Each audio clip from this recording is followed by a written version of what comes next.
Assalamualaikum warahmatullahi wabarakatuh. Salam sejahtera untuk kita semua. Perkenalkan, nama saya Maria Oktaviana Nuposo. Di sini saya semester 2, Prodi Pendidikan Ekonomi, Fakultas Ilmu Pendidikan di Universitas Pancasakti Kampus D. Semester 2, di sini saya akan menjelaskan materi tentang ekonomi pembangunan.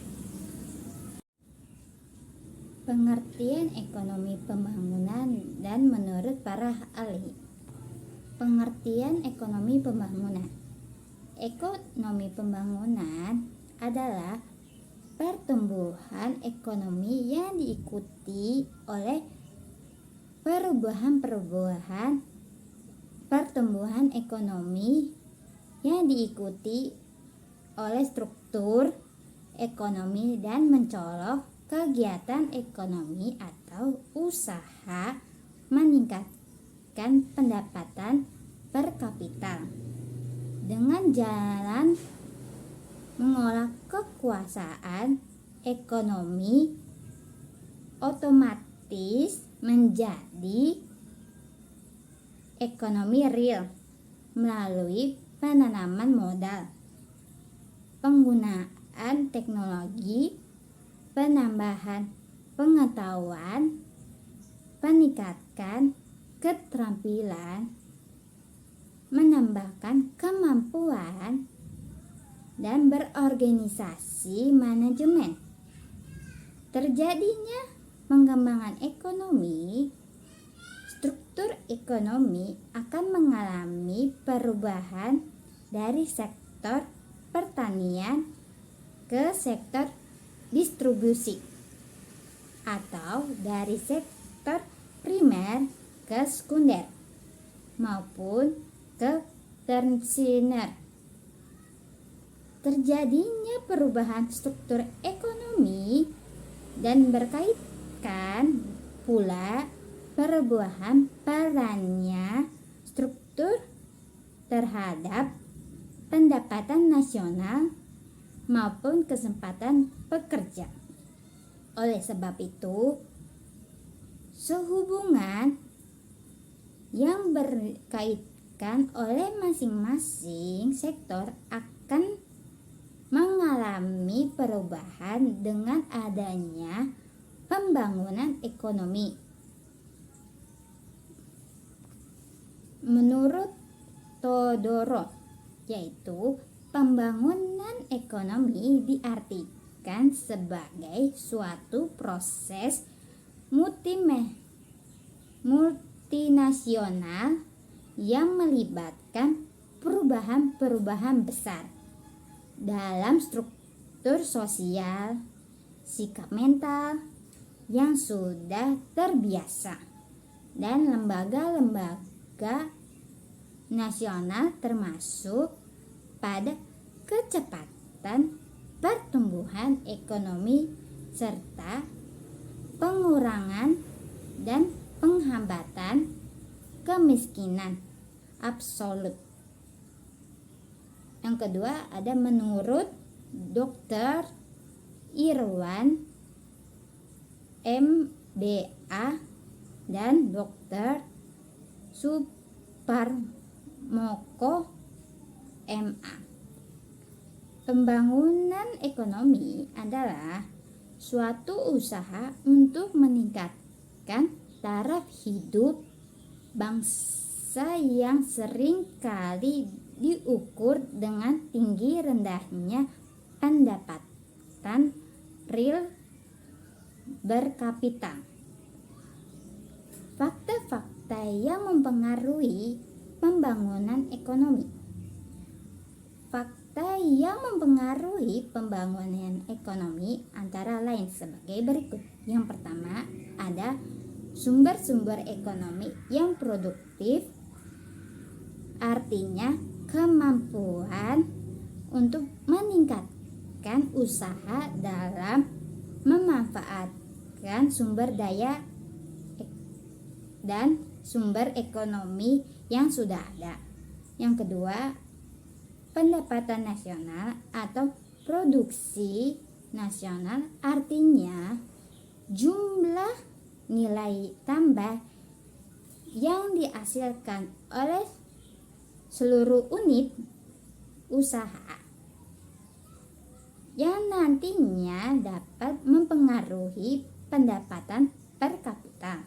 Yang ketiga, tingkat konsumsi potensial, artinya memprioritaskan kebutuhan yang lebih penting untuk didahulukan sehingga dapat mengatur penggunaan dana yang masih ada. Indikator keberhasilan dari pembangunan ekonomi. Yang pertama, meningkatkan pertumbuhan ekonomi negara. Yang kedua, meningkatkan gross nasional produktif atau GNP dan pendapatan per kapita. Yang ketiga ada distribusi pendapatan yang relatif merata. Yang keempat ada menurunnya angka kemiskinan, angka pengangguran yang tingkat dan tingkat kematian. Yang kelima ada penerapan pembangunan dan hasil-hasilnya. Yang keenam, melibatkan nilai uang rupiah.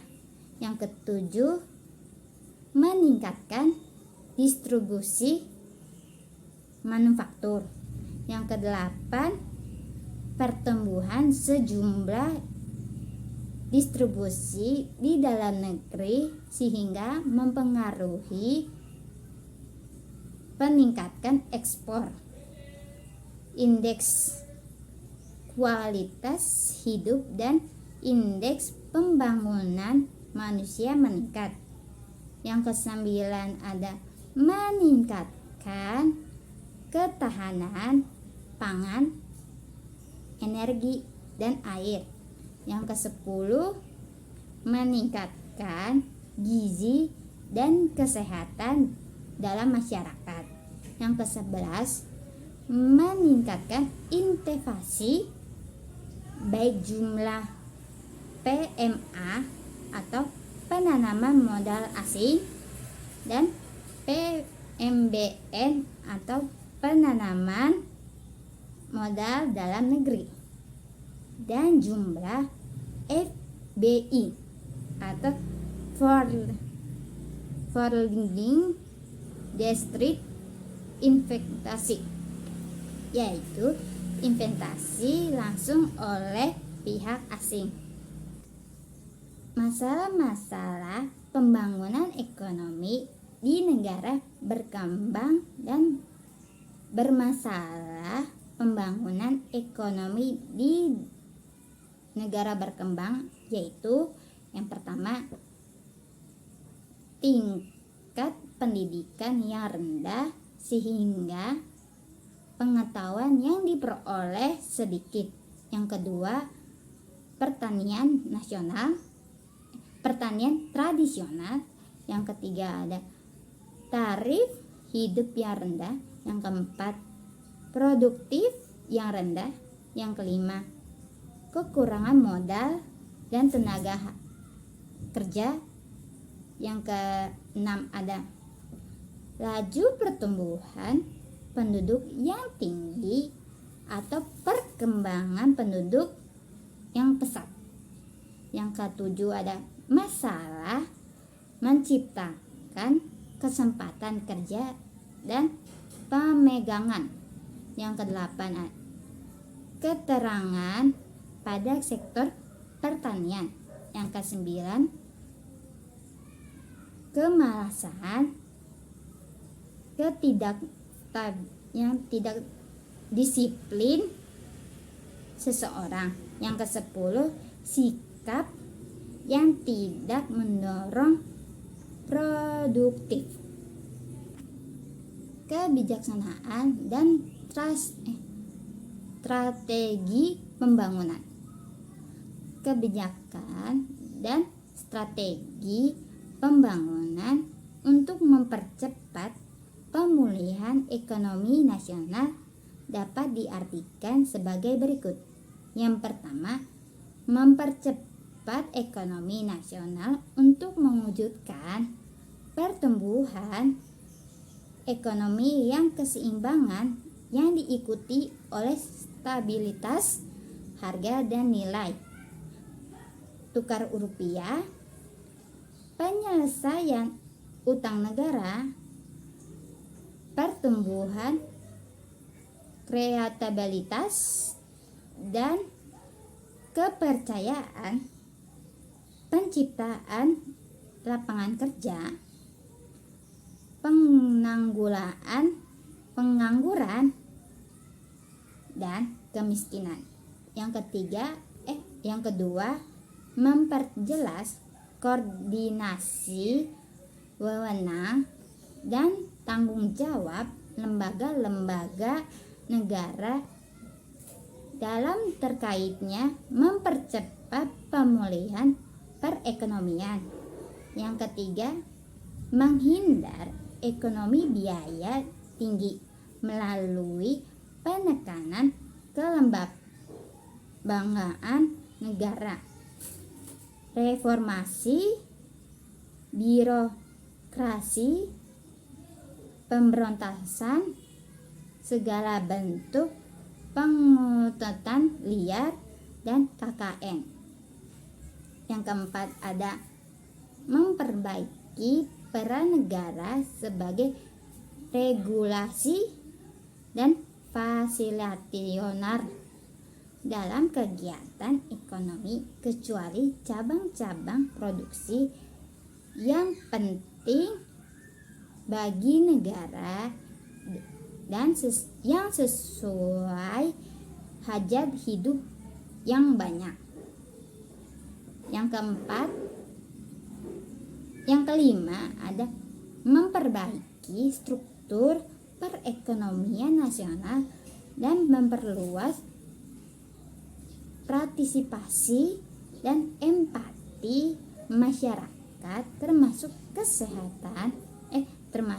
kesejahteraan gender dalam rangka mendorong dan meningkatkan perekonomian masyarakat serta menata kembali sistem distribusi kebutuhan masyarakat sebagai produksi dan konsumen untuk mendorong peningkatan produktif.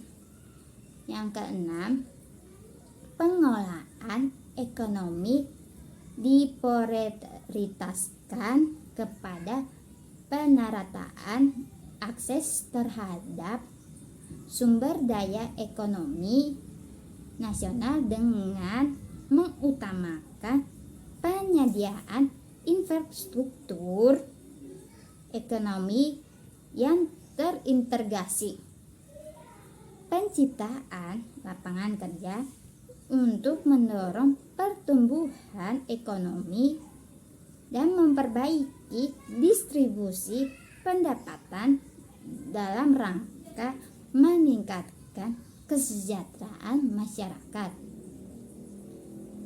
Berdasarkan nota keuangan dan RAPBN dijelaskan bahwa kebijaksanaan dalam ekonomi mikro akan diserahkan dengan tema pembangunan nasional yang tercantum dalam rencana pemerintah